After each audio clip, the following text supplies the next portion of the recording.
विरोध केला ते खड्ड्यात गेले। महिला आरक्षण विधेयक नामंजूर झाल्यानं उपमुख्यमंत्री एकनाथ शिंदे यांनी विरोधकांवर टीका केली आहे। पंतप्रधान मोदींनी महिलांना 33% आरक्षण आणलं, मात्र विरोधकांनी त्याला विरोध केला। लाडक्या बहिणी यांना निवडणुकीमध्ये पराभूत करतील असं विधान एकनाथ शिंदेंनी केलं आहे।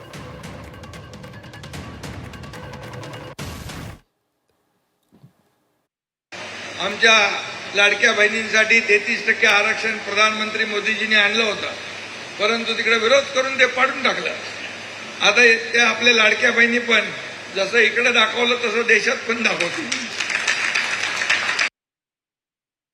एका सकाळी उठून टीका केल्यावरती त्याला प्रत्येक वेळेस उत्तर देणं, पण मला वाटतं त्यांच्या पक्षाने देखील जे आहे हे महिलांच्या विरोधामध्ये जे आहे महिला विधेयकाच्या विरोधामध्ये मतदान केलेलं आहे, हे त्यांनी लक्षात ठेवावं आणि याची किंमत जी आहे नक्कीच येणाऱ्या काळामध्ये त्यांना मोजावी लागेल।